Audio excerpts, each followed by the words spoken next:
Welcome to the panel Community Engaged Conservation for Collective Action as part of the Jane Goodall Leadership Legacy program hosted by the Parliament of the World's Religions. Jane's leadership and all her immense work was guided by a deep spiritual awareness. And as we heard in the first panel on animal cognition, consciousness, sentience, and ethics, her concern for animals grew from chimpanzees in Gombe to include all animals, and in particular, animals that are used in experiments and animals on farms.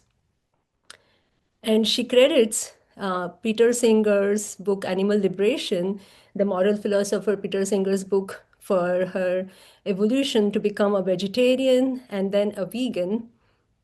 And as we heard from Joyce De Silva, this compassionate wisdom is contained in all religions, and in fact, there are organizations, several of them, which are part of Interfaith Vegan Coalition and Animal Interfaith Alliance that try to bring this wisdom to light tirelessly.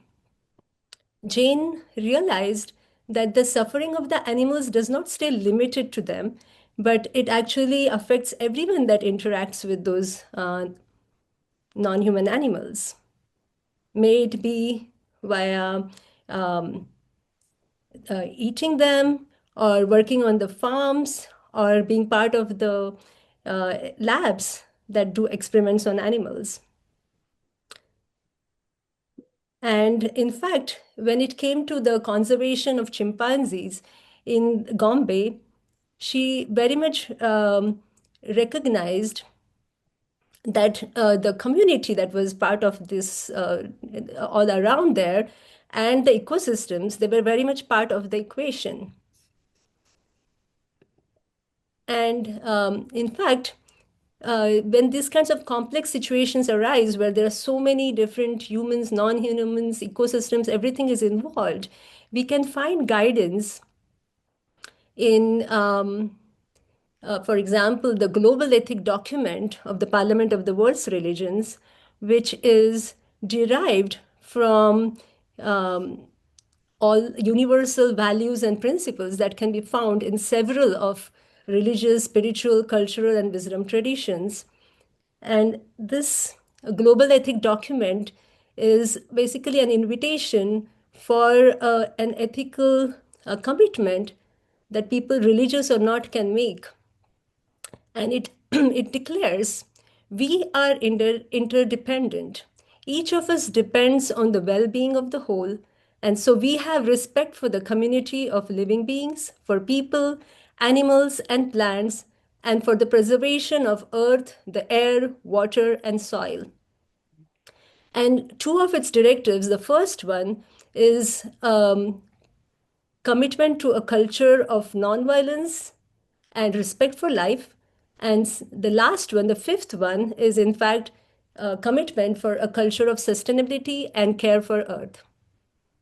So, as a trustee of a Parliament of the World's Religions, my name is Nayana Shah, and being a scientist, I totally appreciate why Jane Goodall was such a staunch friend of the Parliament of the World's Religions, because of all these universal values that guides it. And she has given speeches in several of the convenings of the Parliament of the World's Religions. So let me now introduce the panelists. And all these panelists are extremely inspiring, and they're all guided by this holistic view of conservation. And I'm going to start by introducing Alice Macharia. And she is, you must have read already the impressive bios of all these panelists, but like she is the person who is in charge. She will share more, but all the programs that of Jane Goodall Institute in Africa. And then there is Lake Chilert, who is joining us from Thailand. And as you will see, actually, in fact, can you please, Jessica, share some photos? This is the best introduction to Lake. How comfortably she is sitting with all these amazing elephants, like my really one of my favorite animals. And can you, yeah.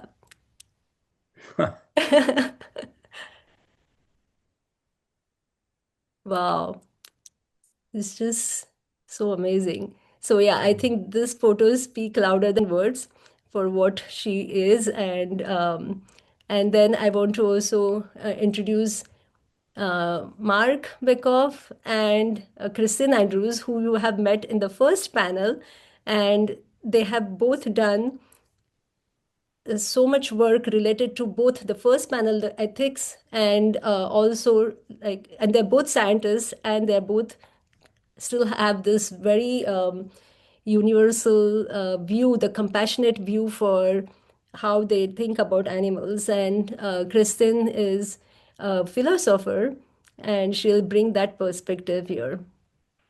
So I just want to mention that some of you might be surprised to see that Purnima Devi Burman is not here. So let's appreciate that all is not well across the globe right now. For example, she is in a small village in Assam, which is undergoing huge amounts of flooding right now and power outage, and she is not able to unfortunately join us today.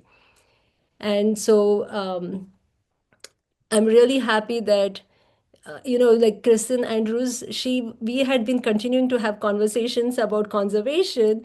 And so I told her, please, could you join? And she graciously agreed. So I'm really happy that we will be able to continue those conversations here during the panel. All right. So with that, let's start with this question about conservation in so many different ways we can think about it. But before getting into that, I would like to invite, first of all, Alice to share a little bit of her journey for us to get to know her. Like, how did she get involved with like her work on animals, and as a child, whether she was always interested in animals, and yeah, it would be lovely to hear something about it. Thank you, Nayana, and hello, everybody. And again, Nayana, thank you for that introduction. I think, just the relationships you mentioned in terms of, people, animals, and their environment and the spiritual world, that was really important to Jane, important to very many of us. This is what enables us to live, eat, and breathe every day. So thank you for the invitation to speak this morning. In terms of my childhood, I grew up in Kenya, so in Nairobi, Kenya, big city in East Africa.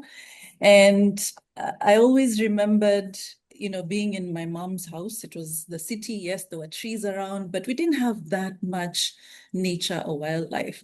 And the thing I looked forward to the most was going to my grandfather's farm, my grandmother and grandfather's farm. So they had a tea farm about 2 hours from the city, and we would go there on holiday. And I just remember being there, helping to collect tea as young children would, help to collect tea. We would go down and collect, tomatoes and cabbages and everything that we ate, we collected from the farm. So really being so close to nature and seeing how it was important to our sustenance. But at the same time, also having enough time to dream and sit and lay, on the grass, enjoy just that sense of wonder, and one day, looking up into the sky and wondering what is out there. So always have really fond memories of that childhood. And then, continuing my journey in Nairobi. So I finished my high school there, went to the University of Nairobi, and I studied geography. So really looking at how do we interact with our environment? What is that connection that we have? And during that time, I did my research looking at wetlands. So really understanding what was leading to the population of one of the wetlands that we have in Nairobi. A lot of it was human-induced impacts, from the pollution that was running into the wetland. So really continuously striving to understand what are those linkages between people and the environment. What are we doing? How are we connected? How are we impacting the environment, and how is it impacting us? And after that, I went and studied a master's where I was looking at, again, the interaction between people and the environment, but went to Tana River Delta, which is pretty remote in Kenya. Even by that time, I remember my mother asking me why I had to go do my research there because it was so remote. And I said, well, every space is special. And so we need to understand what's happening there. And during that time, I remember I was impacted by seeing how the women were working so hard to take care of water resources. Like the women understood that it was important for the wetlands to be protected so that they could have access to water. And not only access to the water, but they needed to be able to be the decision makers in what was happening, to understand what the problems were and be involved in the solutions into the future. So that was my journey in terms of really continuously seeking to build upon, understand, and ensure that we as practitioners are ensuring that people are at the center of our work. And so through that conversation, I started looking into which were those organizations that I could intern research that had this process. And that's Mhm. how I came to the connection with the Jane Goodall Institute, because one of my mentors said, have you heard about the Jane Goodall Institute? They're doing some really interesting work about how they are ensuring that communities are at the center of the work. And so that was my journey into the Jane Goodall Institute, meeting Jane and understanding what is called the Takare process, the Takare approach. Mm. Yeah, we'll come to that because that was kind of foundational for everything else later related to conservation, that project that started, right? The Takare project. So, yeah, we'll come back to that in a bit. Thank you so much for sharing as to how you were always very aware of all the different connections between the environment and the importance of water and also just like the role of women, which is really something that we are celebrating here. And in fact, this is part of the women's leadership global and grassroots global and grassroots pathways for collective impact. And so we are really, and that was a really important aspect about Jane's work. Like, I think compassion came naturally to her. And also being a woman, although what I've heard is like she didn't really make it a point always that, okay, she is a woman and right? Is that right? Like that's what I've heard from talking to, I mean, she did not emphasize that, but it was just a natural thing of her being a woman that she had this uh, quality of understanding all those connections. And yeah, and so it's really amazing that actually the current leaders of the Jane Goodall Institute, I mean, many of them are all women, right? Yeah, there are several of us. Yeah, exactly. Because from what I see, like everyone I see is like women. And I don't think that is a coincidence, if I may say. So, Yeah, yeah. it's an exciting time to be at JGI. It's always been, and it continues to be. Mm-hmm. Yeah, absolutely. Yeah. All right. So I want to kind of just keep on this theme and try to understand. Maybe, Lake, could you please share also what was your journey? Because I mean, everything I have read about it is just, oh my God, like, I mean, it just seems like from a book, storybook, like you're kind of meeting this elephant. Do you want to share a little bit with us, please? Yeah. Hi, everyone. My name is Lex Taylor. Uh, my journey that is start from young. I grew up from the village and from very high in the deep jungle in the mountain. So my life is connect with a lot of animals, but I'm not for first is my experience to rescue animal is monkey gibbons. So that is our family rescue gibbon, and that is I learned how to rescue the life and how to see the life is happy after we rescue them. But now I will talk about elephant. So we connect with elephants since we young. But at that time, I still don't understand much about elephant. I still think that is animal. This is such a big giant animal, but still, not understand much about their suffering. I don't know, and I just think that is when a big animal like this is no one won't no one will not harm them. Especially elephant is the part of our religion. If we go to every temple, we have uh, people have blessing the monument of elephant, and they offering and blessing, and I think that this elephant must be the happy animal on earth. So somehow that is during my journey of working as the volunteer uh, through the jungle. When I was 16, I witnessed the elephant cruelty. That is the village. When I walked through into the village, I heard the screaming, which is I heard this screaming all the time at our valley, but we're not allowed to go to the jungle to see what's going on there. But it's similar. That is, I heard this screaming again. So I asked the head man who stayed in the village, who walked to welcome us. And then I asked what going on in the screaming in the jungle. He said, elephant do the locking. So I asked him, can I please have a look? He said yes. That's the first time I walked with him about 200 meters from the village to the site where elephant work. When I was there, I saw the skinny bull elephant force hit beaten to pull the giant timber, which is almost the same size of him. And every time when he start to uh, try to move, they start to jab him with the spike, with the knife, with the hook. And one man in on the neck of him that used the knife jab him on the head. And one man in front of him slingshot him in his face over and over. And the man in the back jab him with a spike.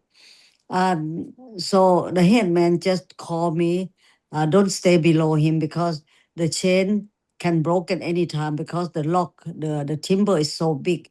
And he said, if we stay below, if the chain broken, it can rolling to us and can be dangerous. So he take me, stay in front of elephant, just only 3 meters away from this bull elephant.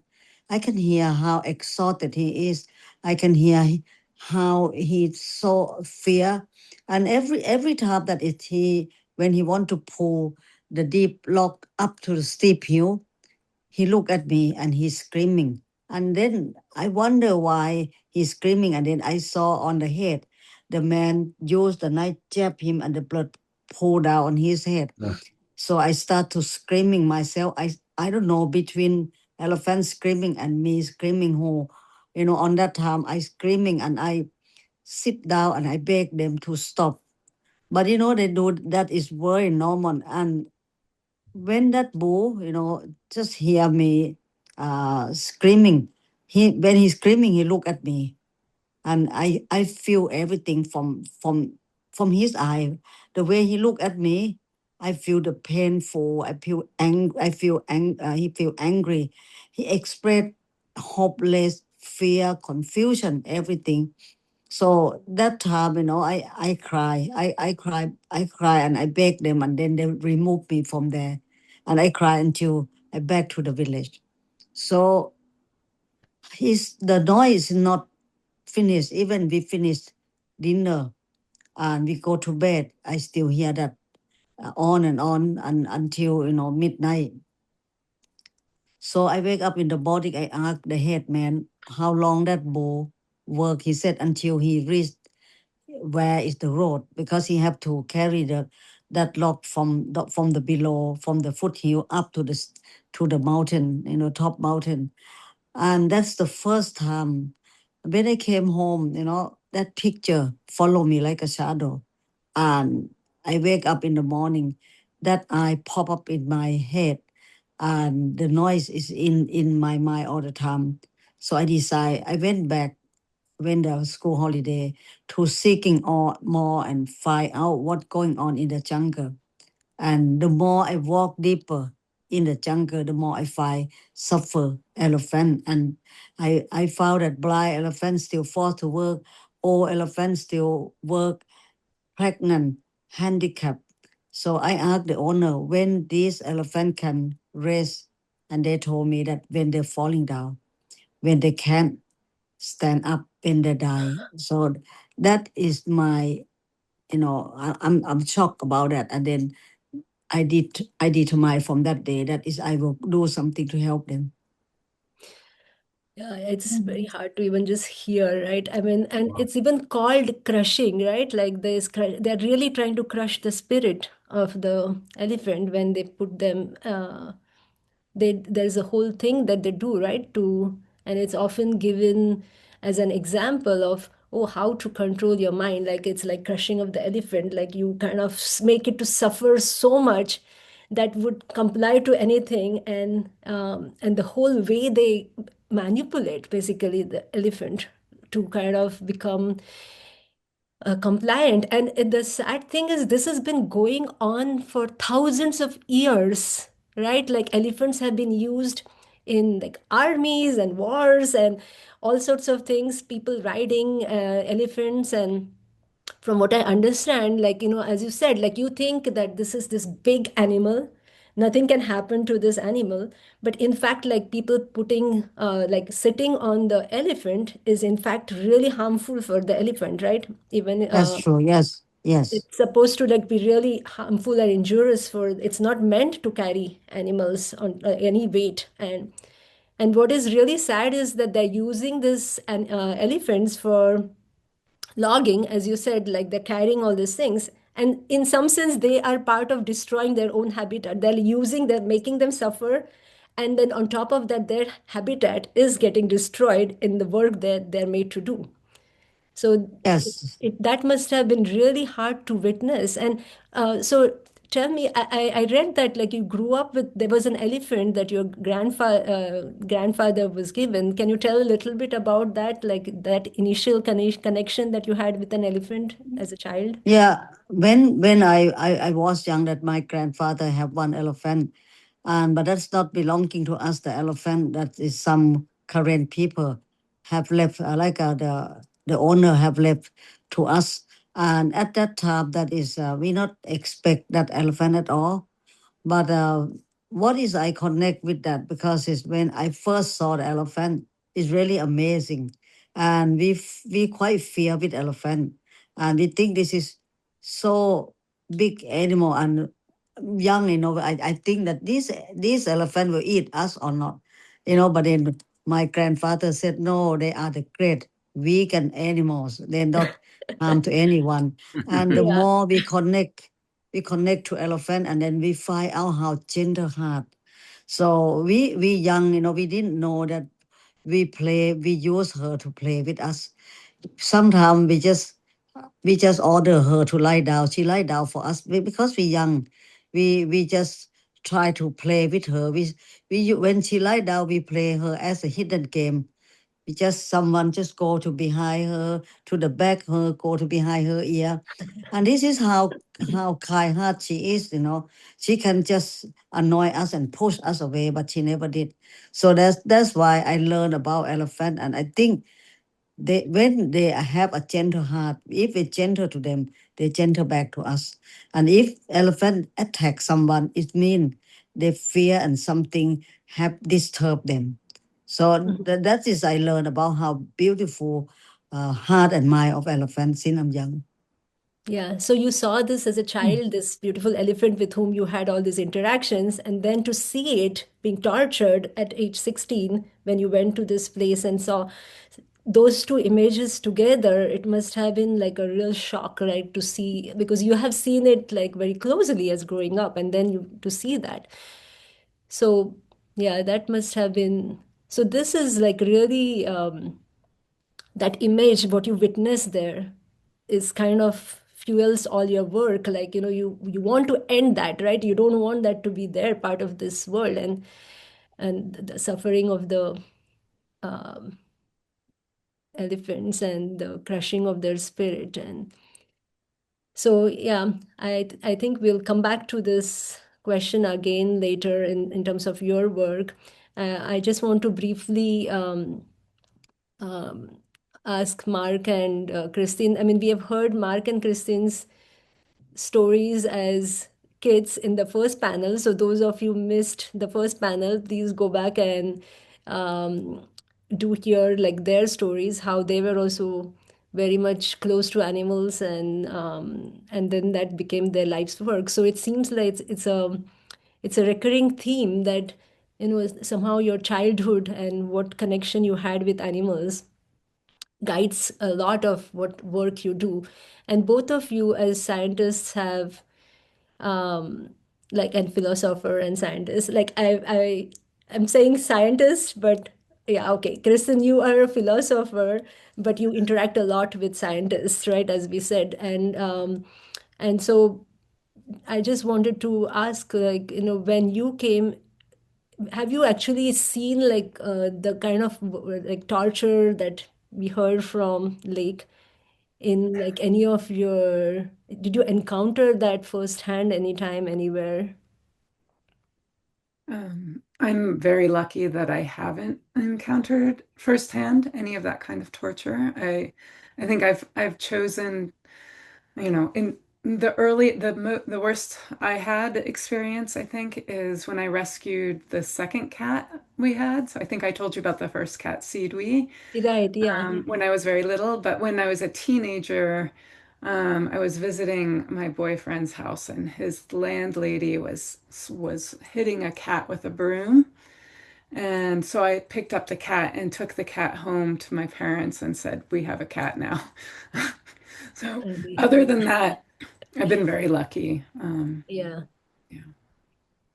And Mark, I mean, both of you have been very involved in work related to conservation of animals. And um, Mark, in your work with like, dogs, have you witnessed like things in some of your experiments and like observations, like dogs being treated in some ways that you would not appreciate?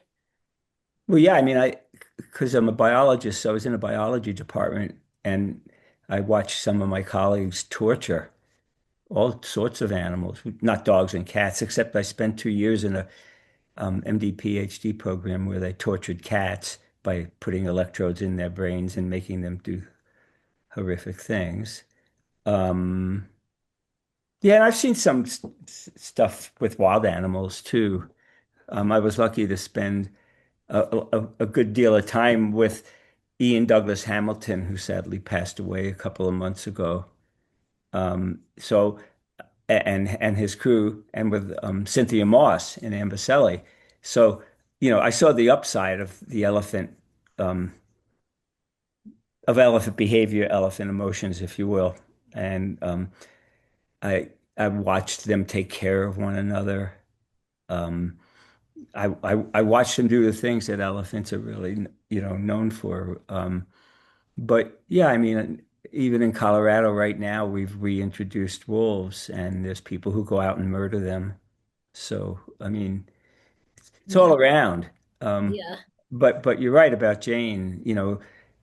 I think I spoke last time that when I was a kid, because I grew up in, oh, I guess I haven't grown up yet, but I was born in Brooklyn, New York, and I would just talk to the animals in the streets, and my parents were very, very accepting of it. They didn't ask me why I was doing, well, they might have asked me why I was doing it, but they didn't think I was crazy for doing it, while the neighbors did.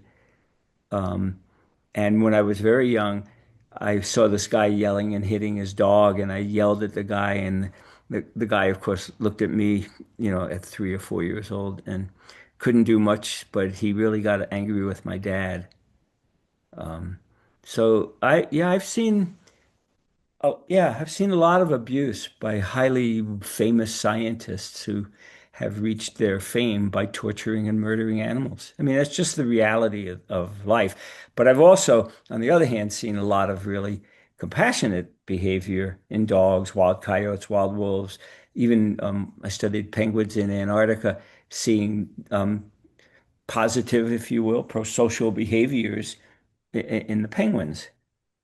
So it's a balance. But Jane and I shared a lot from early on, of a lot of our early experience because of empathic mothers, I'm sure played a strong role in, well, I know it. I shouldn't say I strongly believe. I know it played a big role in my life and in Jane's life. Yeah. So, yeah. And I'm also a fan of compassionate conservation, just sort of bringing it to date decades later, where the life of every individual matters. And that was really important to Jane. And that's why early on, although I had not met her back when I was a grad student, although I mentioned that her husband at the time, Hugo van Leeuwenhoek, used to spend time with me when he would come to the States. You know, Jane named animals, assigned personalities, and basically just disregarded all the men at Cambridge who said that you can't do stuff like that. Yeah. So in in somewhat retrospect, although at the time I knew it, she really had a major effect on allowing me to talk about animals and study animals in the way that seemed natural to me because I had been doing it since I was 3 years old. Hmm. And, Yeah. you know, I've worked with her.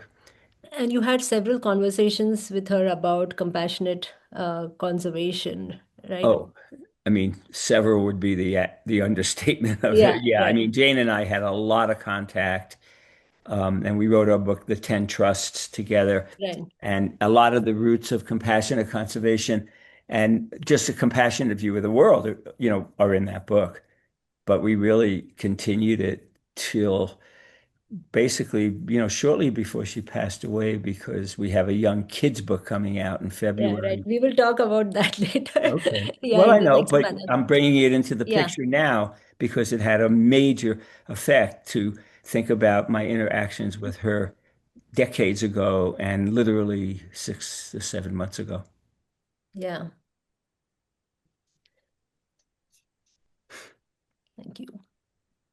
So we are going to see a little bit of a short film of that shows the work Lake does because I really wanted to see like what it is a real work because sitting in the panel it's really hard to kind of really get a scope of her interaction and her work with the animals and she um, made this little bit of a short film to share with us and we'll see it briefly.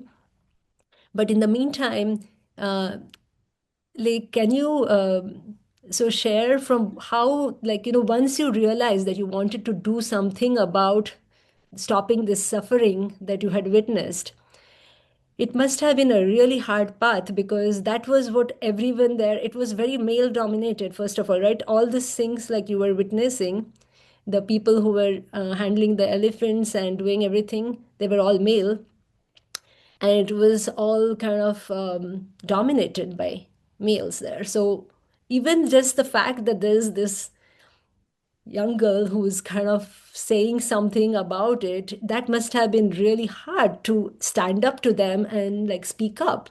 So how was that experience for you?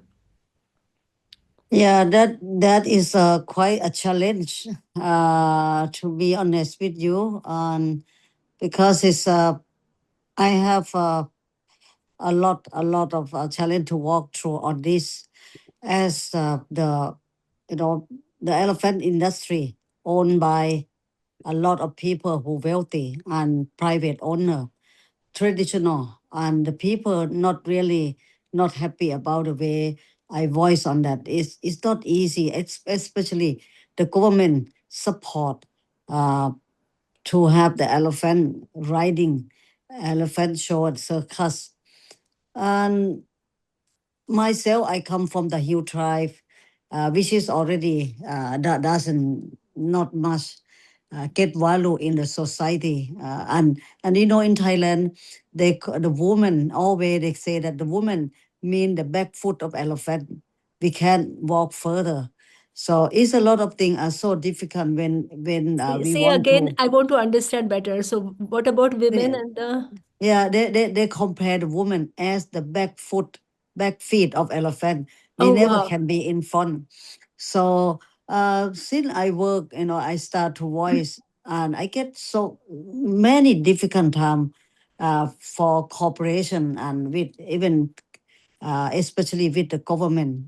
And they the time I start to work, they promote and PR a lot of elephant riding, elephant show and circus.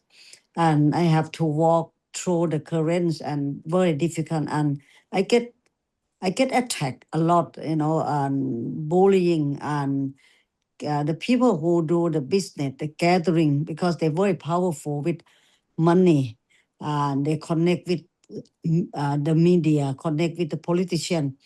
And the way that is when I start to speak about the cruelty, how they do the training class, they turn to be like this is not true. Everything she make up and everything that is set up and the training is never happened in Thailand, but happened in other country.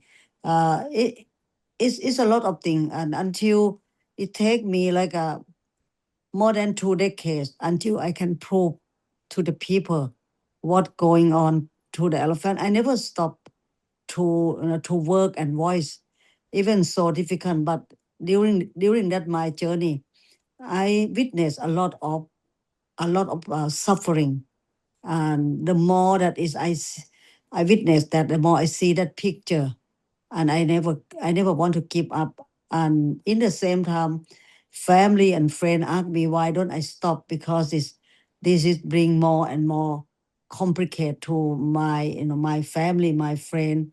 I lost a lot of friends, but I'm ordinary person, especially I come from tribal who doesn't have any backup or a strong background. But when I look at elephant, they are fear more than me. I can't stop for that. So I think when elephant can voice, they can defend themselves, I will stand up for them. So that is you will see that is people try to protect their own pocket, which is I understand. But I try on the other way, that is I try to protect the elephant and I try to voice for them. Yeah, let's look at the film, the short video, please. 30 years of my work experience with elephant, I have witnessed a lot of cruelty to the elephant and also have seen many elephants suffer. In Asian, they use elephant in many industries. They use elephant for logging, street baking, tourist industry, also used in the temple. To rescue elephant is one of our goals. Rescue them from many places, from overwork, from abuse. But rescue cannot be carried on without ending. Education is the part of our project to people from around the world to understand that is the cruelty can be stopped. We not just only have home for elephant, we have home for over 5,000 animals, which is we not intended to rescue, but the people start to dump the animal to us, but we cannot turn our back to them. We have to take care of them and give them in a better home.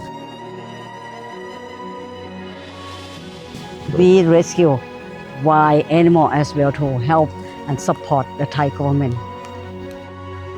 I would like to ask everyone, please help us to spread the word and help us to education to the other people to raise awareness. Don't be part of animal cruelty.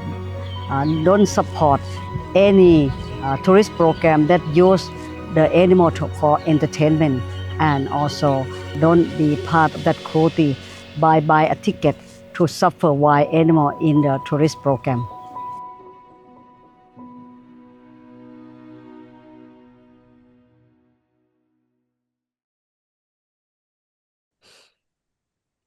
Yeah. I know this is like just we were talking about spiritual guidance, and then there is this kind of contradiction that you find them in temples. Like we were saying that we can find guidance from religions and spirituality about how to take care of animals, but then I know this, like growing up in India, I've just seen elephants also being used in temples and things like that.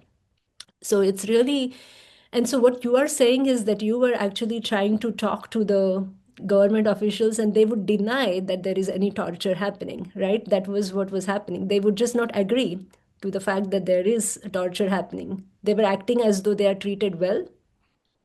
Yeah, but the early time that is a problem. But after that, I start to use the program education, and then we have many volunteer come and join us, and we have elephant ambassador go around the world, and they help us to raise awareness. They go to school, university, and speak to many travel agency, speak to the guidebook, and then we have a lot of campaigns that to start to spread the word and education people. So somehow that is about 20 years after that now the government start to listen to us, and not just only one government. Many governments start to think that is they considerate that is animal cruelty doesn't make the image of the country better. Still, I can say that it's not completely yet. Still have many country, even Thailand, still have elephant riding this day and elephant show and circus. So we still take a long time until the people will understand. Yeah, and you have elephants about what, like 100, little more than 100 elephants, right? At the moment, I have 128, and next week I will have 130 because I And will you have, rescue two more. wow, wow. Yeah. And you have animals, like from what I was reading, like you have those elephants are coming from all over. They're not from Thailand, they're coming from many different countries, right? Uh, we have the project in Laos, we have project in Cambodia, and we support the other project. And soon we will open in Bangladesh. And today I am in Indonesia to help the government to about the animal welfare in Sumatra. After the government banned riding to the whole country. So Wow. yeah, and yeah, it's still the work still never end about the elephant, because as long as the tourists not stop to support the entertainment, use the wild animal and use elephant, I still carry on to work until the life of elephant and other animal that use for entertainment will getting better. So how does it work? How do you, like, someone contacts you from some other country and then you arrange for that elephant to be got to your sanctuary, or? Uh, yes, we always have the animal lover contact us. And when they see the cruelty, sometimes they send the picture to us. Sometimes they just send the picture of blind elephant, both eyes blind, still used to ride, because tourist doesn't know that. But we can see from the trunk, elephant, we use the trunk to touch the ground, like a try to seeking for the Yeah. way they can see it, but they still have the saddle in the back. So tourists, when they realize that these elephants are handicapped, broken legs, still use it, the elephant lame still use it, all elephants still use it, they contact us right away that we will go to see and try to negotiation with the owner and try to take them out of the work. And this is our job. Yeah. Yeah, and then rescue them, bring to our project. So the next, the two next week that we will rescue, both of them work for more than 5 decades in the tourist industry. They are going to 60. So we want to take them and to retire and work them, take them out work and bring them to freedom. And you also have several coming from different zoos, right? Some of the elephants are coming from zoos, and what is, because I mean, I was reading about some elephants that came from Pakistan, some zoo in Pakistan also you have, and so yeah, it's just and then it's like you see how they heal, right? Because they have to they're going from this really harsh environment in which they're treated in a really bad way, and then you bring them and then slowly they heal, right? And that's kind of like a whole program probably you have in place to make help them transition from what they were doing to actually feeling safe and um, welcome there, right? And to interact with other elephants. So Yeah. how is it? It must be very rewarding to see that happen, that that elephant is there in your sanctuary and is able to again live like an elephant and with freedom. And you also have no saddle policy, right? So can you Yeah. explain how do you raise awareness about that, and what do you do in terms of that?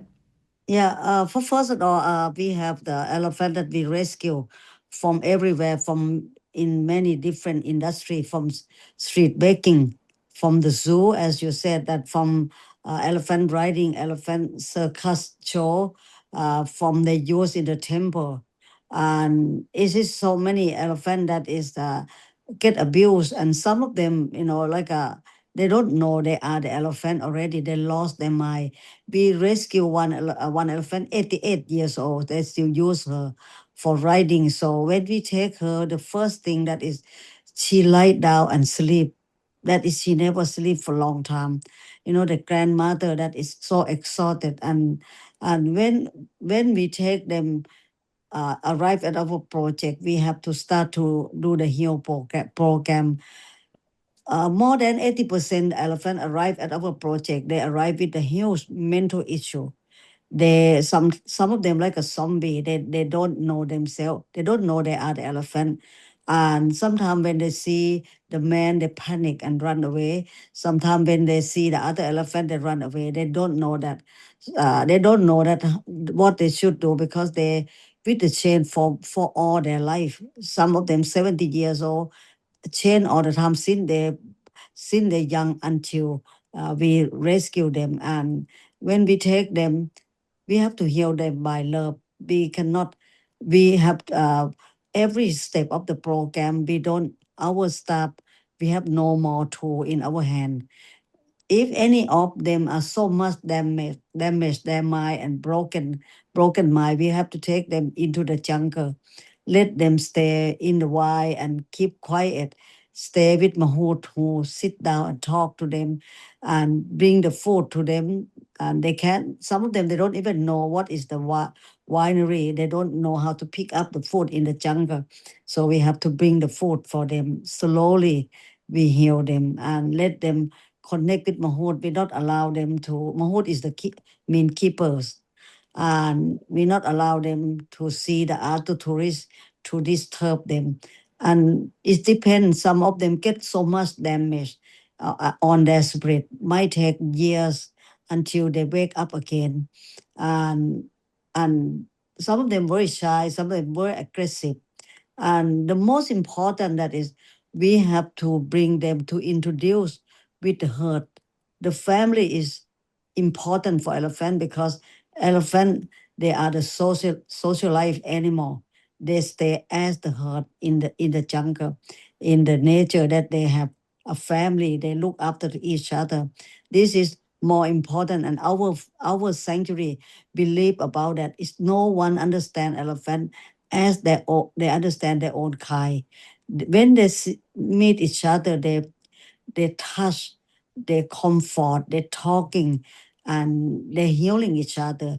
Not just from our love, but the love of elephant. They can heal to each other, and they can wake up from the nightmare quicker. So at our project, we have quite many herd that they form the new family again. Wow, that's amazing. So it's like the community is not only like, important for humans, it's very much important for animals, like, all animals, like human and non-human. Their dynamics and what they do, how they interact with other animals is such an important thing that we sometimes, like, conservation can focus only on whether, like, especially for endangered species, like just making sure that animal is there. But the environment is not there, other animals are not there.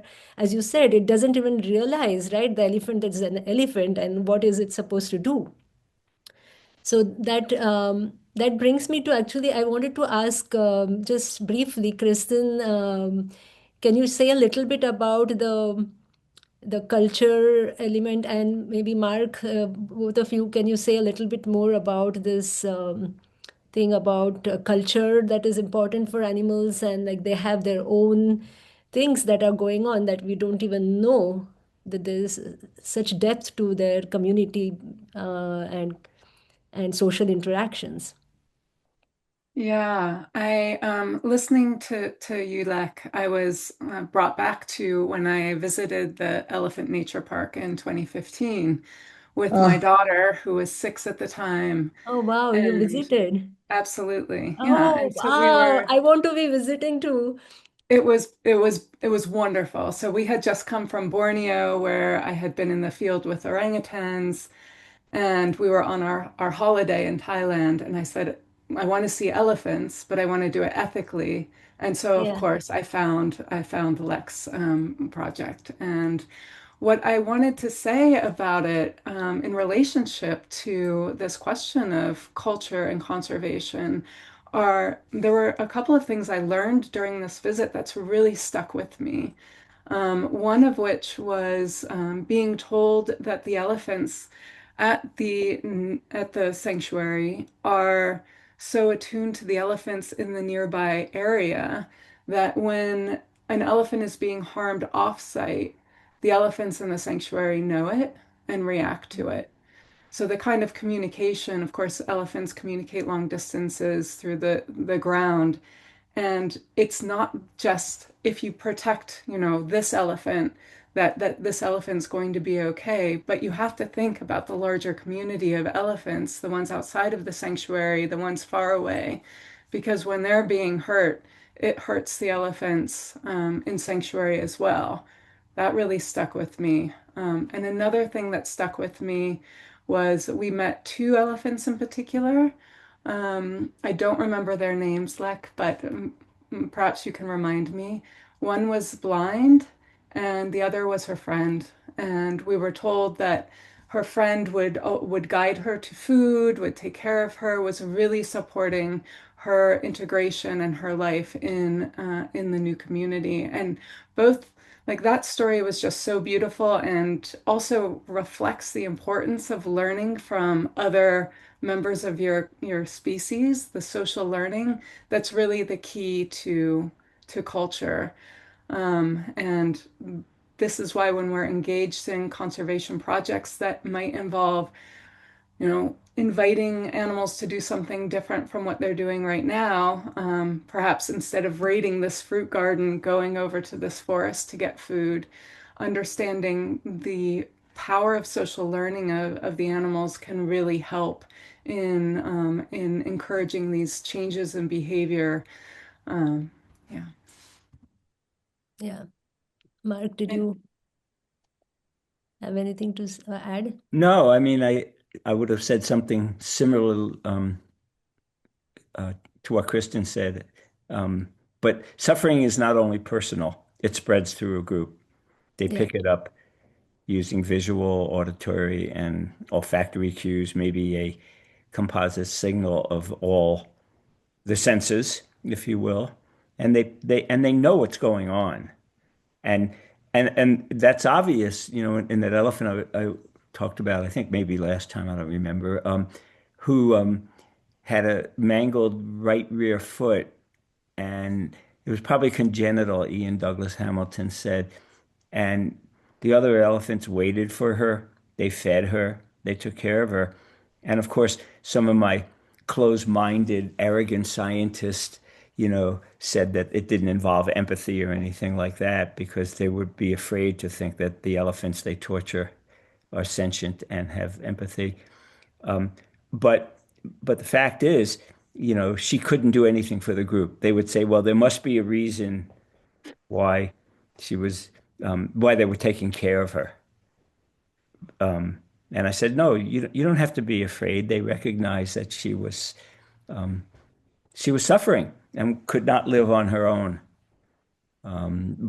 But I've seen it in wild animals. Once again, I've seen it in wild penguins and wild coyotes and wolves. They know what's going on around them. You Yeah. know, I when I mean, maybe because I'm busy and maybe because I'm just over it. When my colleagues write to me and ask me questions about this, I usually say, well, read this paper or read this book, that if you really don't think that joy as well, of course, I mean, just watch what's going on. The first day I was in the field with Ian, there was a group of elephants and they were walking around and their bodies were low and their trunks were low, their ears were low. I had never seen a wild elephant before, and I knew something was wrong. So I said to Ian, "What's going on here?" And he said, well, the matriarch died a week ago. It was, I mean, he has seen all of this stuff over 50 years or so or 40 years at the time of research. Um, so you could feel their emotions.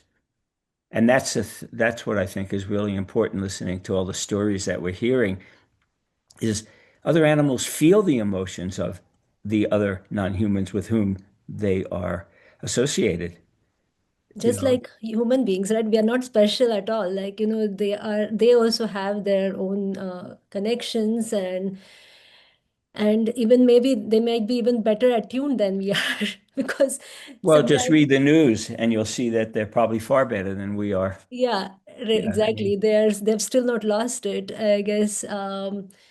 I mean, And Yeah. I mean, the big question here it has a lot to do with the culture of science, which I've written about and I got a lot of grief about, was there are scientists who care about the animals who they study and torture them, which is something I just cannot understand on other, but that's fine. That's for them to deal with. I'm overdoing that.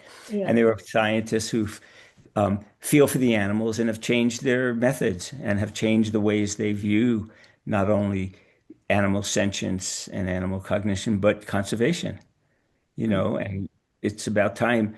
I mean, it's long overdue, I mean, Don Griffin wrote a book, The Question of Animal Awareness, in 1976. I knew him back then, and I would go to meetings, and people would think that he had lost his mind. I mean, there were people who literally thought that the man who discovered echolocation in bats and the man who was a member of the National Academy of Sciences had lost his mind because he was willing to write about the question of animal awareness. Yeah. So, Yeah, as it's far as really, I'm really concerned, shocking. what's that? Really, really shocking, the sorts of reports that come from him speaking publicly, and people are Oh, like, "This is like satanic that you would talk about animal consciousness in a scientific conference." Um, yeah, well, yeah. I mean, I was at the one of the first meetings where he did it, and we were all out drinking beer, and people were wondering overtly whether Don Griffin had lost his mind. So, I was kind of a young PhD then, but I thought, no, I said he hadn't lost his mind. He's just paying attention to the animals while you torture them. People didn't like that, but I felt early on in my career that you might as well just speak your mind and your heart. I mean, you can hide behind the white lab coat, but you really can't do that. And you shouldn't be doing that. But I think this discussion about the sharing of emotions across groups of elephants or dogs or cats, or I'm sure lobsters maybe do it as well. Um, it's also what's going on between the researchers and the animals who they study, right. that's right. and there's still some pretty nasty bastards out there doing research. I mean, if we don't call it like it is, it will never change. So that's going to be, and I know that Jane felt that way because in the last few years we wrote 5 declarations and proclamations. No shades of gray. Stop Mhm. doing this. No, it's not stop doing this unless this is the case, or stop doing this, but it's okay to have exceptions. And I really appreciated that about Jane, although she had felt that way about other animals for, decades. So But the it's like the culture of it, abolition approach. Basically, it's not like oh, let's there's about reduce time this. we just abolish it. Right, Right. exactly. You Yeah. know, Yeah. so, It's bad science too, right? and It's not just bad ethics, but it's also bad science. Georgia Mason recently did a meta study yeah, looking at the results of rodents in different labs with different kinds of enrichment. And she said, this is bad science. It was about biomedical research, right? People are taking drugs because they're testing these animals, and it's bad science. You could do better science with no animals involved at all is the argument. So there's absolutely no reason to be doing this except to perpetuate people's research projects and keep getting grants. get summer salary. Yeah, I mean, you're right. I know that work of Georgia, but right, one of the most compelling arguments now for stopping invasive field work, because I'm a field worker. I mean, in the lab, it's hard to.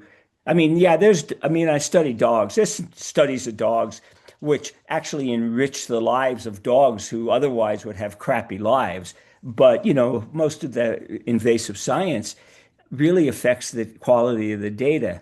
And Gisela Kaplan in Australia has been writing excellent papers about field methodology and how it affects the data. So, from my point of view as a scientist and a field worker, really one of the most compelling arguments to get people to stop torturing animals is that it compromises the data, like Kristen was just saying. So Yeah. the data don't really mean and have any bearing to what the researchers think it does.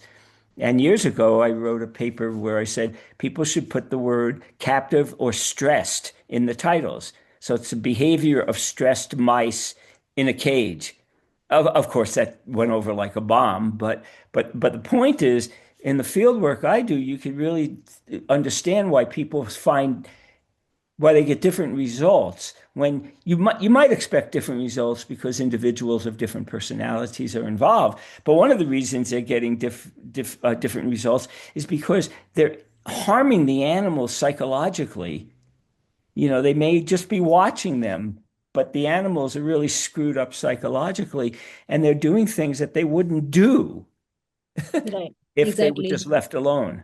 I mean, zoo is kind of, we were talking last time, like, all this. So Lake was saying they get elephants from the zoo where, I mean, Hmm. their behavior there and the behavior when they come to lake is completely different. So if someone was studying behavior of the elephant, I mean, it's kind of like, clearly you can see how it's completely transformed. It's like, the way human would behave in a prison versus when it's free. Like, how can you tell about a human's life if you just, that human didn't know anything but being in prison, doesn't even know how to be a human, basically. No, That's no, true. absolutely. But I think in the field, for years, it was more subtle than that in the sense that I and other people would get criticized, Jane was too, for our work being under controlled.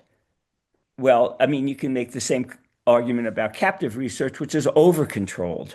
Right. So I always hear, because I'd studied dogs, I always use dogs, Yeah. but I could use coyotes or wolves or wild penguins. They'll say, well, dogs don't do this. Well, yeah, dogs do it if they're given the opportunity to do something.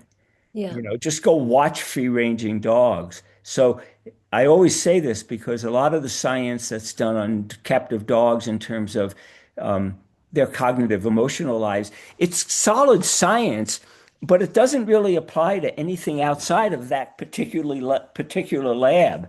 And I would write on papers things I see countless times at dog parks or wild running animals, and people will say, well, they don't do that. And I'm going, really? I saw that 50 times this morning and Yeah. Yeah. stuff like I So that. hear actually, that from talking about all conferences. this, I just want to come back to the work of Jane's work. Like, she recognized Sure. all this, and so that was really a key part of the Jane Goodall Institute's vision that she had, like why she formed it, and she realized that all this has to be in place. So, Alice, can you share with us a little bit about the Takare approach that is very important in her work. And so it started with this what Tanganyika. I'm not sure how to pronounce. Is that the name of the lake there where Yeah, it so it's started? called, so the lake is called Lake Tanganyika, so Yeah, it's Mhm. right on the shores. And that's where Mhm. Goodall Stream Research Center is. And that's where Jane Goodall did her research. right. And has been mentioned here, Jane, when she was doing her research, and she always talks about it, you're combining science, but you're also combining the heart. And so her whole methodology, as has been mentioned by Dr. Mark, was really, you know, it went against what was mainstream at that time in terms of doing research. Yeah, so really observing the chimpanzees, taking down their behavior, giving them names, so really understanding this community of chimpanzees, being present, being there, watching them, taking those notes, and telling stories. And so what Mhm. happened was, after spending a long time inside Gombe and collecting data, she noticed that there was a lot of destruction of the forest outside of Gombe National Park. Yes, and so that's within the Right. communities outside this beautiful forest. it started looking like it was becoming an island. And so the question was, what do you do outside the national park to be able to ensure that you protect this ecosystem where, chimpanzees are also going to be ranging outside so that those trees can come up and that it can be protected. And so that whole process led to her starting to engage with communities.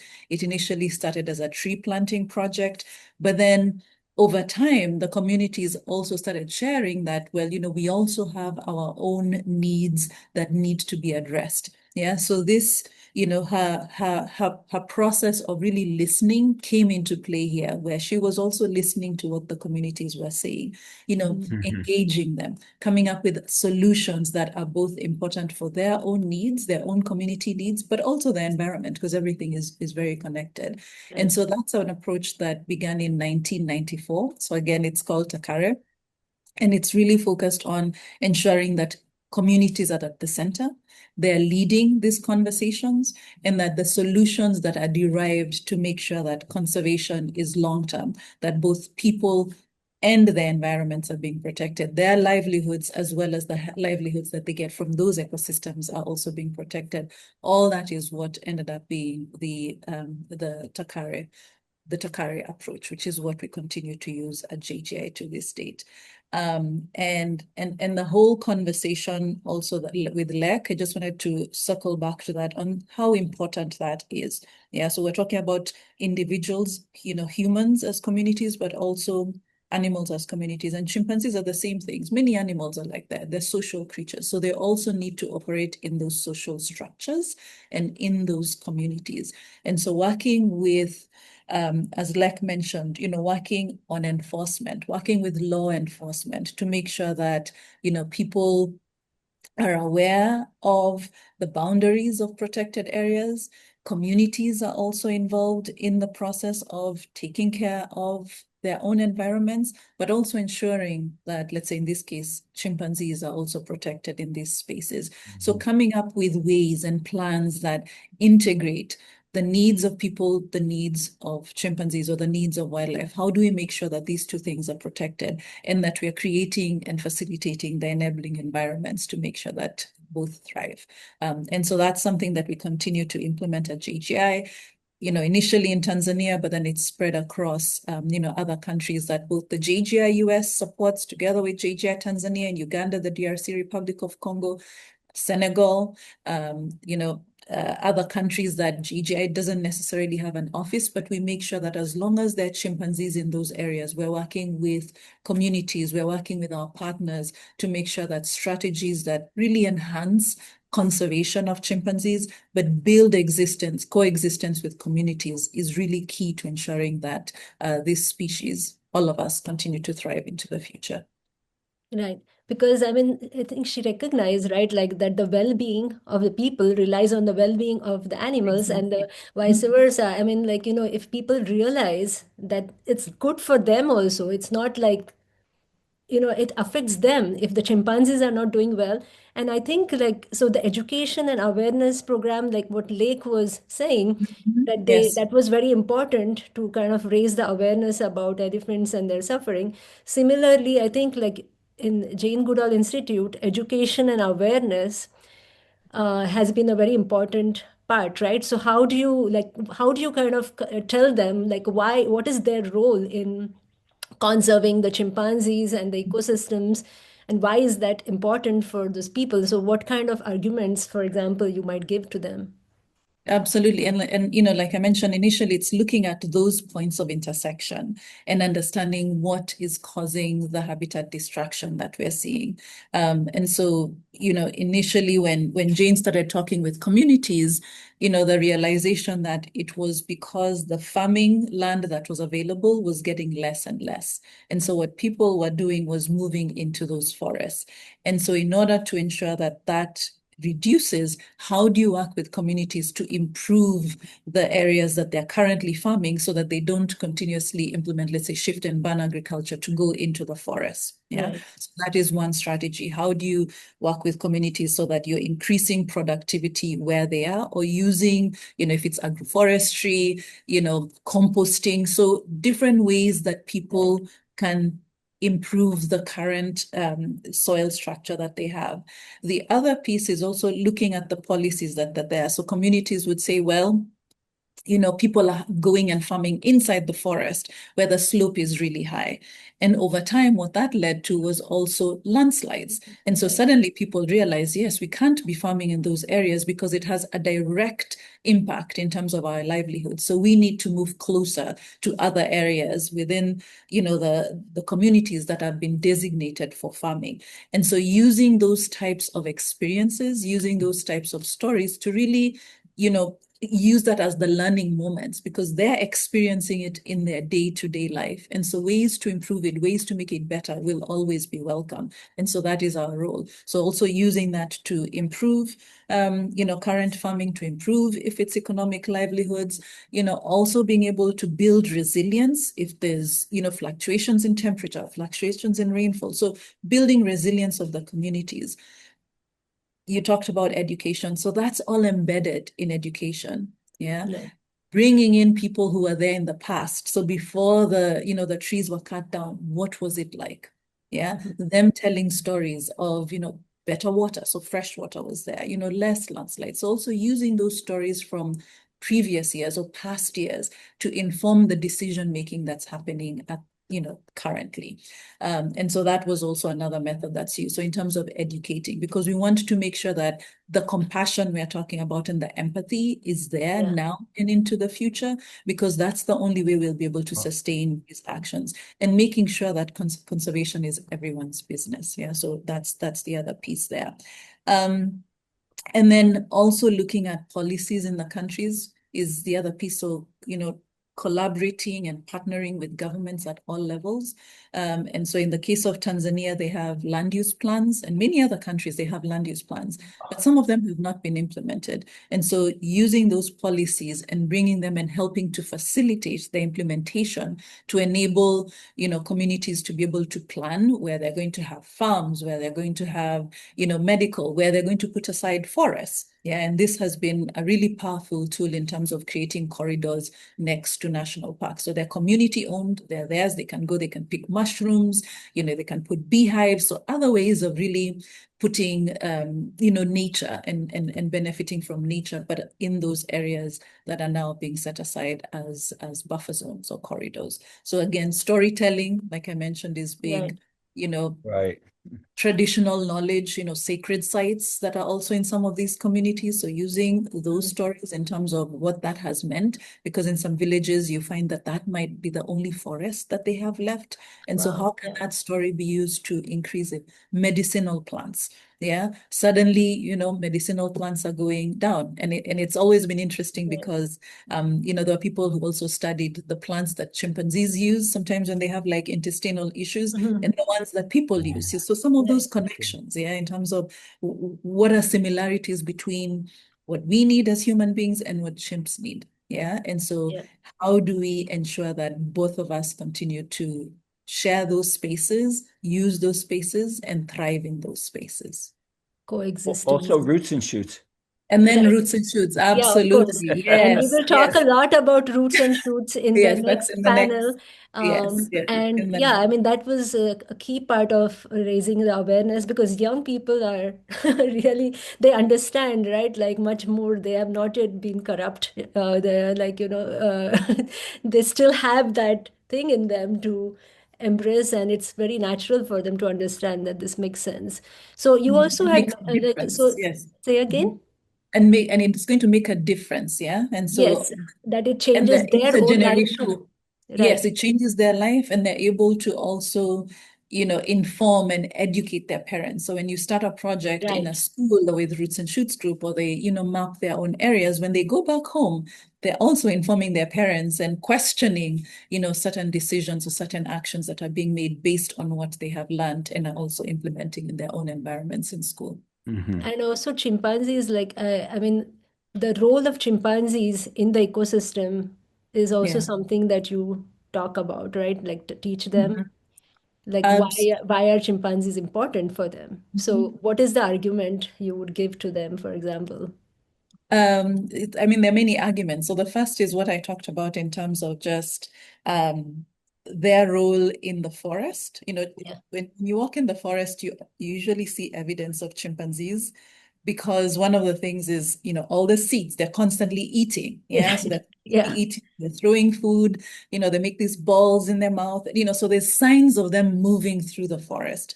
And as they're moving through the forest, there's signs of them eating, but there's also the defecation. And when you look in the feces, you'll see seeds. So they're also dispersing seeds throughout the forest. Yeah. And so they help really build the structure that you see in the forest, the diversity of these places in the ecosystem. And so that helps, and it helps all of us, both in protected areas, but also in the community, because with seed dispersal, these are spread. And then they also help with regards to other species that you could find in those forests. Yeah, so because of what they're doing, if we're having baboons, if we have monkeys, it means there's also variety of animals that we're these ecosystems. And then they're also important in their own right, just like we have to be, on this planet. And so, these are the different roles that we see as chimpanzees. And then through Jane, we learned of how much they are like us, and the difference that research led in terms of, how we as humans understand ourselves, but also viruses. There's also a lot of research in terms of how viruses are spread, between, an understanding of viruses and health, both within chimpanzees, but also between humans and other species. Right. That's becoming more and more important, and all the transmission of diseases, and really people, there are no real boundaries, right? Like everything is interconnected. And when they realize that, their well-being relies on well-being of all of other animals and plants, that realization is all we need, right? So part of the raising the awareness is just bringing that to light, that, we are all part of this interconnected world. And yeah, but I think so. Just also, you also work with other nonprofits, and because there are other organizations that are working there, right? And the government. And so having all these different things come together and working at the level of education and awareness and changing policies and having all these collaborations. So having this kind of approach was really important, right, for the work of Jane Goodall Institute. Absolutely. And that's the, one of the things that JGI does, and you'll find, in Tanzania and where we have offices, these are long-term partnerships. So we're not there for just a project, funding and we leave. We are vested in making sure that, the challenges that we're seeing are addressed. And so all the way from the community level to the national level. And so, like we talked about working at the community level, we work with the district, and also at the national level. One of the things that we do, whether or not we have a JGI office, is we help develop national strategies for chimpanzees, so action plans. And so we work very closely, we facilitate with an agency at the national level, come up with a plan that identifies what are those threats to chimpanzees and their habitats, as well as bringing in the human element. How do we make sure that communities are also thriving? So identify what are those key pieces that we need to make sure we address in order for the species to succeed. And we bring in the government, the government brings in research partners, conservation organizations. So we're all sitting at the table talking about what information do we have? What are the gaps that we have, and what information needs to be collected after we finish this action plan? And then what are some of those key strategies that we need to implement? So education and awareness is one. Yeah, usually that comes up, and using roots and shoots, but also other methods of ensuring that everyone, not just at the community level, but at the national level, also understands what the challenges are. But also we want to create more and more champions. Yeah, so that if an elephant is hurt, if anyone sees a picture of an elephant, people in Thailand should be affected. If someone sees a picture of a chimpanzee, it should be the people of the country as well as global outcry saying, these are our animals, we want them protected. Yeah, so really creating that national level awareness, ownership, and as part of this strategic planning process. So different organizations coming together, figuring out what is it that is a gap, what can JGI do, what can another organization do. So we are all collectively having an impact, especially during this time when, we've seen a significant reduction in international conservation and development, just in general across the board. And so ensuring that we are partnering with each other, that we are bringing in our best knowledge, sharing information, coordinating where we work so that there's not, overlap. So really working together as a unit for this collective impact is what's needed, and something that Jane always talked about and really pushed for in terms of ensuring that we collectively can make a big impact in ensuring that we thrive and nature thrives. Yeah, I just want to invite Lake to join the conversation with Alice here. Jessica, could you? Yeah. So, Lake, how do you? I mean, I know that you had mentioned in one of our conversations. So, Jane was also like you interacted with her at some point, right? Like, can you share a little bit? What was your interaction? Yeah, I have to tell you that Jane is my role model, and I learned a lot of her work, follow her a lot, and also I can see that the way that when she work is when she get criticized, she very calm. This is something that I learned from her. Her love and her compassion for animals, that is win everything, and she can prove every work that she step on. And I used to contact Jane the early of 2000 about when I found one chimpanzee at the zoo of Myanmar. And that time, when I visit, every time I saw this sim very suffer, and he have saliva down and screaming all the time, jump over around, and then it make me so hard pain. So I take a video and send to her, and then Jane told that is she suspect that this sim have something infection in the mouth. So we take the vet there, and I try to fight for that, and somehow we found that is the people give the coke for this chimpanzee all the time, and after that they start to put him, sedate him, and after that they find out inside his mouth is completely rotten, and this somehow that is I really want to move this, but the zoo is not allowed. But anyway, that Jane have support our work too during the COVID. Uh, this is uh, no tourists come to Thailand, and thousands of elephants are suffering and they have no food. And I have started to campaign to help the elephant, and we bring the food to feed elephant for like over 2,000 elephant throughout Thailand. Jane is stand up and to help us with the elephant food bank, and she support us in that, and she helped me to carry on the food, like a raise fund and raise awareness to people, and then we can get the fund to bring to feed to over 2,000 elephant in Thailand. So I'm very appreciate and gratitude for what I've had Jane she have shared. And during COVID, and I know that Jane have so a lot of job. She very busy, but she kind enough to see this, and then she start to help us to bring food for the elephant in Thailand.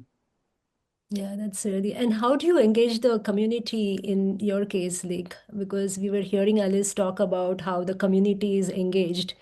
So how do you how do you kind of reach children, or and do women play a special role in your work in terms of Yeah. engaging the community? First of all, I would like to thank you to Dr. Christine who visit us, and then she visit us, and then she know already that is what we work with the community, and as well that is she asked a moment ago what is elephant. That is the blind elephant named Jokia, and her friend is Mepum. So they become eye to each. Mepum become eyes for Jokia. And for the community, that is when our work is the priority, that is to work with empower women and community, because if we think that if community is strong enough, they can help and support our project.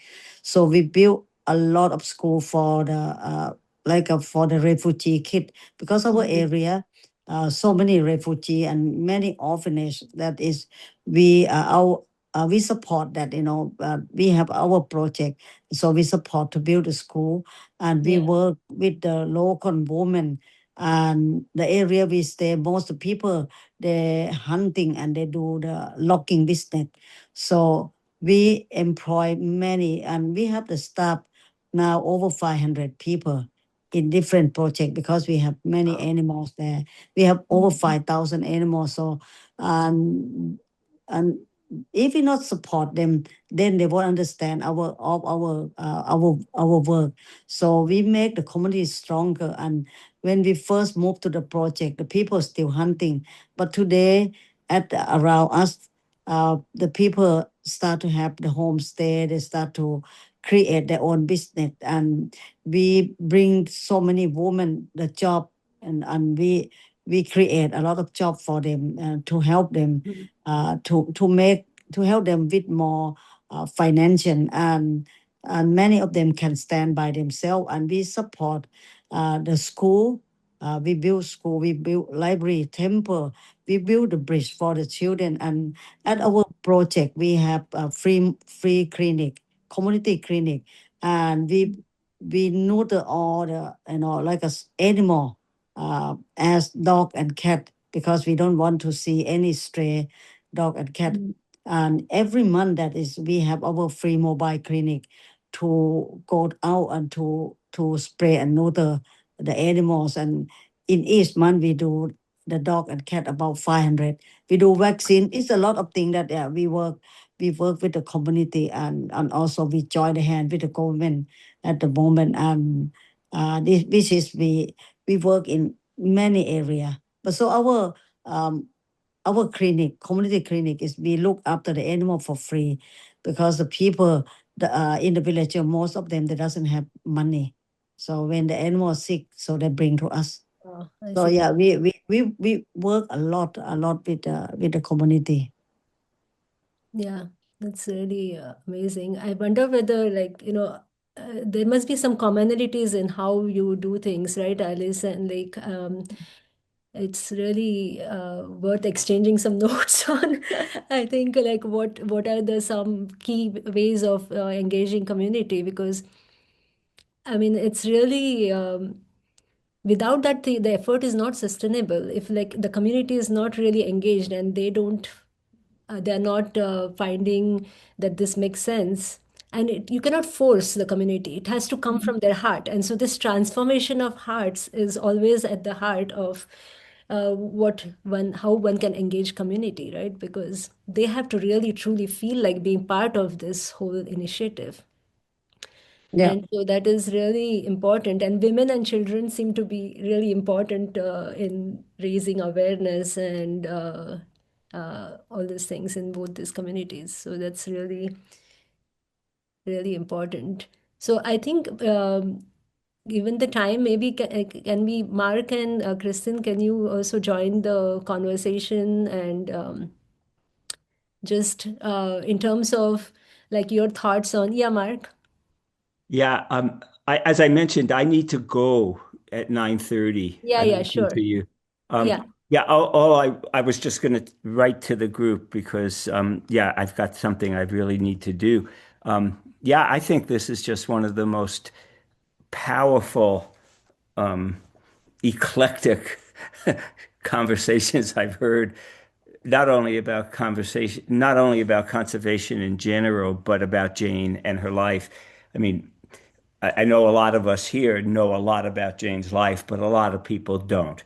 They just, she went and watched chimpanzees and that was it. And I always say, sometimes I think that that's really one of the smallest things, parts of her legacy, if you will. I mean, it's a huge part. And I always stress that she was a superb scientist in addition to an ambassador for hope and all the wonderful things she did. But I've really learned a lot by listening to you all this morning.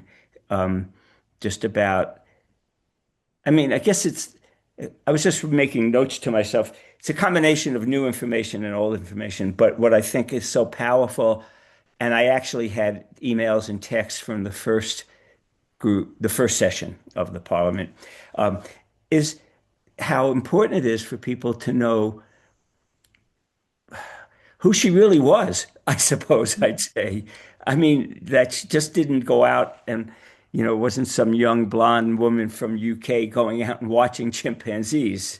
Um, it was someone who really felt for the chimpanzees and felt for the people. And the Takari Project is always one I talk about, Roots and Shoots, because I've been really active in that. And just I don't know. I just in the last few years, I would always, ask her, how in the world do you just keep going? I mean, I Yeah. know I'm not the only one, but when I saw her 3 years ago in Denver, and I used to travel with her, I was exhausted, not only physically, but almost just my brain was on fire. But anyway, yeah, I wanted to thank you all for bringing this perspective in because we did a book for her 90th birthday about the real Jane. That's basically what it comes down to, is that her reach, it's not, it's global, but I like to think it goes into all different sorts of ecological niches and Yeah. cultural niches. So, anyway, yeah, I told Nayan I've got something Yeah, yeah. Thank you, I Mark, need for to taking do. the time to But join us. We will, if you need to leave, we'll just conclude in few more minutes. yeah, Thank you wanted so to much do for that. joining. I look forward to sharing it and thank you all and blessings and hope and love. Yeah, the rest of us stay for a few minutes. Thank you, Mark. Yeah, so I just wanted to also just kind of bring out this thing about like, the conflicts that happen. I don't want to leave without touching on that. So, like I think there are, I mean, Alice, you shared that I mean, there are all these things about hunting that still happens, right? And you have to deal with those things. So there are this other animals, not just chimpanzees, but other animals that are hunted, Yeah. right? And there's all this illegal trade going on, and like you also have to deal with all sorts of things that are going on and conflicts that might be happening between humans and wildlife, and it's just what is the way to approach this kind of conflicts. And I wanted to uh, ask Kristen to kind of give us some perspective based on her research and her thoughts about like human wildlife conflicts. What is the way to think about it? Okay. You want me to answer, right? Yeah, all of Yeah, you. okay. Yeah, okay. So, I work for the wild elephant in Thailand as well as I work for the uh, domestic elephant, but wild elephant. I used to think that all the time. When one day I want to release our elephant that I rescue, the one who young and can be survive in the jungle, to the forest, to the wild, and they can go back to be the wild elephant again. But in Asia, the Asian elephant jungle is not a safe home for them anymore. Every country, human and elephant conflict, the issue are increased, and is unfortunately that is many country the government doesn't really serious about this, and somehow that is they take the side of people. They listen to people more than elephant. And now elephant have lost their habitat. They lost home and they don't stay peaceful anymore. And many reason that is to make elephant walk out from the jungle because jungle is not safe anymore. In Thailand, in Sri Lanka, in Cambodia, Laos, Myanmar, everywhere that is the elephant walk out to the human community because of they lost their home, and many makeup project, and also the people take their water source forest that bring them walk out and risky their life with the people who electric shot them, poison them, use hakabatas like a bomb in their food.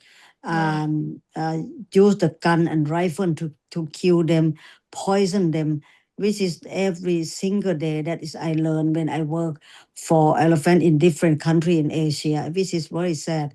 So I just hope that the government will be serious on this and start to protect the wild elephant, or else in one day we won't have any more, because wild elephant compared to Africa that you have a lot, but we have only 10% left. You have probably 450 to 500. I'm not sure, but in here we don't even have 50,000. We get less and less all the time. And in Thailand now, the government introduced that to birth control elephant by use. They said by inject the birth control wild elephant, which is a very sad for us, because we not even know the real population of the wild elephant in Thailand, and not just only Thailand, many Asian country. The elephant are wild elephant almost extinction, like Laos and Cambodia.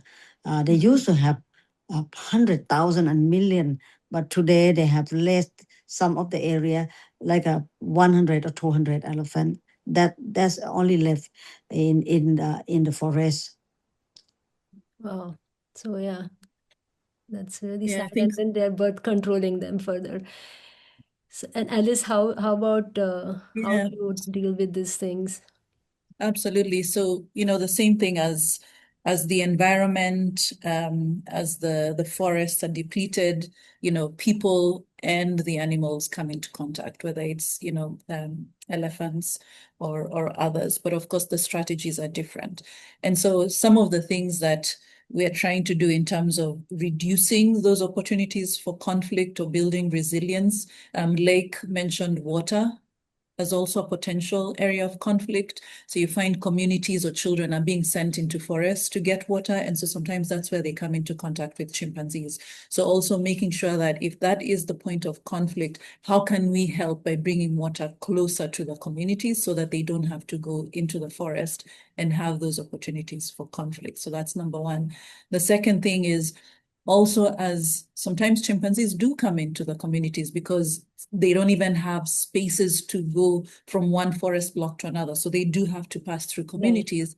And so how do you make sure that as you're working on some long-term strategies, if it's built, working with the communities on a forest, as they're transiting through the communities, how should people behave? Not throw stones at them, so also a whole education about what is it that you can do in terms of stepping aside and just letting them pass through so that you're also not creating that opportunity for conflict.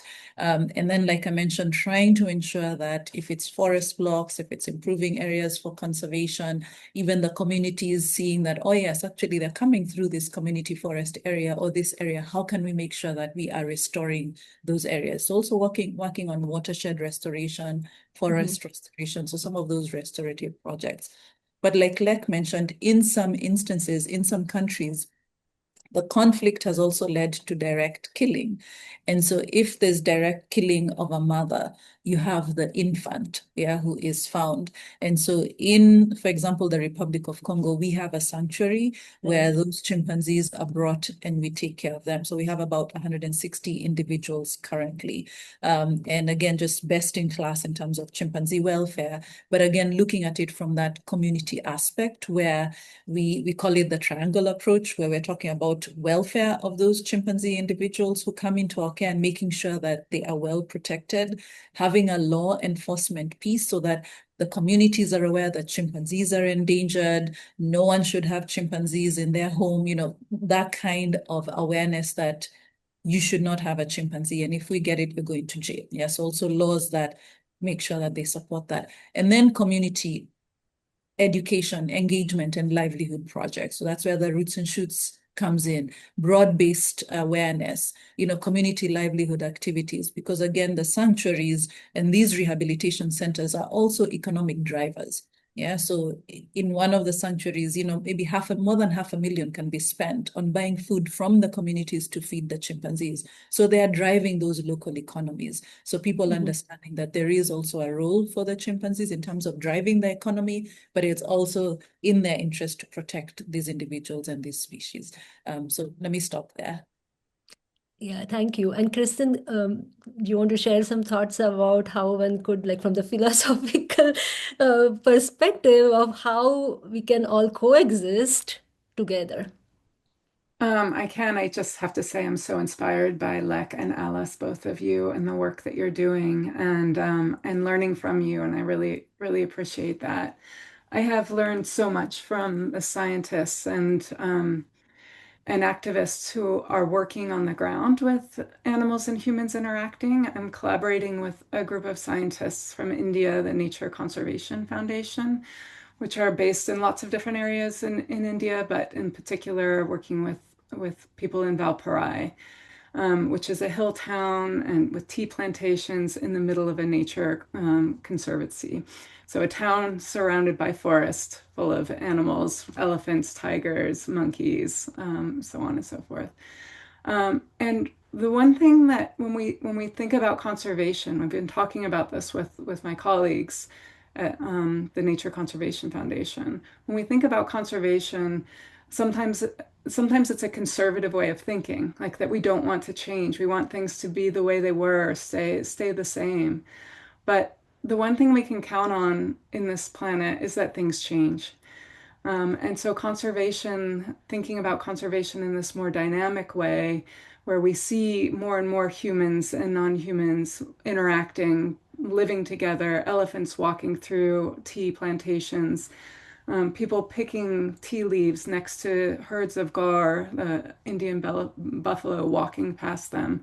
And I think there's some places on the planet where there's been a lot of work on living together, but it's required a way of shifting our thinking about both the non-human animals and the humans, that we have to think about ourselves as creating new norms together, right? So the humans have our norms about what we think is appropriate, and the animals have their norms about what they think are appropriate. But sometimes when the environment changes, when new humans move in or new animals move in, shifting those interactions needs to happen. And one way they're doing this in Valparaiso is actively trying to find ways of communicating between humans and elephants. And so they do things like set up light systems to tell the elephants when there are humans around and to tell humans where there are elephants around, because people are going into the forest to, do their activities, and they might accidentally run into an elephant. And that's when the tragedy happens, when things are unexpected. So if we have norms and expectations that both the humans and the non-humans can rely on, then there's a way of minimizing these unexpected encounters and minimizing the tragedy. But it's going to take a way of thinking about conservation is changing, like that we're always going to be doing new things. And we have to have a way of communicating across species to figure out like how to let the other animals know that this is a bad time for you to come by because we're Right. having a festival and it's going to be really busy or something. Yeah, but so important to, like, not other, like animals versus, it's like no versus, but let's all work together. Just like the way in currently within the human family also there's so much war and conflict. So all of those, like if we just think under the same umbrella, like all the animal conflicts, human, non-human, finding some way to coexist together is really important. And it's not like, oh, within humans we have peace and we have conflict only with in fact we have much worse situation within humans. So maybe we need to learn a bit from non-human animals of how we could coexist, because they do coexist, right? In the forest and all that, all different animals, they actually, if we are not going and interfering, they have a way of, there's some understanding and they all coexist very happily. So maybe that's something that we can draw some inspiration from also. So yeah, it's a process, right? It's and like really, as Kristen said, like, Lake and others, like, your work with trying to protect the elephants and chimpanzees, and just figuring out, like, teaching, giving an example of how to be and how to move towards this kind of behavior where we are thinking holistically about conservation, and and what we are trying to conserve is not like the old things, but like, conserve our values in some sense. That's what we need to conserve, is the values and the ethics, rather than anything else. So And yeah, I think, conserve the ability for the animals and the humans to create new culture together, yeah, right? To exactly. act, to be actors, and creators together. Yeah, I mean, we are beyond time, but I just want to share, just thank you all again, and also thank the Parliament of the World's Religions. And I want to just end again coming back to the global ethic when we are faced with these complex situations. And I invite everyone to look at that document on the website, and like the directives and the principles. And one of the things is like changing the consciousness is an important thing. And in that principle, the document ends by saying, in conclusion, we appeal to all the inhabitants of this planet. Earth cannot be changed for the better unless the consciousness of individuals is changed. We pledge to work for such transformation in individual and collective consciousness, for the awakening of our spiritual powers through reflection, meditation, prayer, or positive thinking, for a conversion of the heart. Together, we can move mountains. Without a willingness to take risks and a readiness to sacrifice, there can be no fundamental change in our situation. Therefore, we commit ourselves to a common global ethic, to better mutual understanding, as well as to socially beneficial, peace fostering, and earth friendly ways of life. So I want to thank on that note, and I'm sure all of you agree on this thing, and invite people to sign the global ethic, and also to just follow and read more about the work of Lake and Jane Goodall Institute, and the work of what Alice is doing in Africa, and explore more philosophical perspectives if that's your inclination, by looking at the work of Kristen, and also work about compassionate conservation of Mark what to leave. And I want to thank Genesis, who is our viewer, who is a little unwell, so she did not turn on the camera today, but she has been listening, and she will weave in this discussion in our third panel.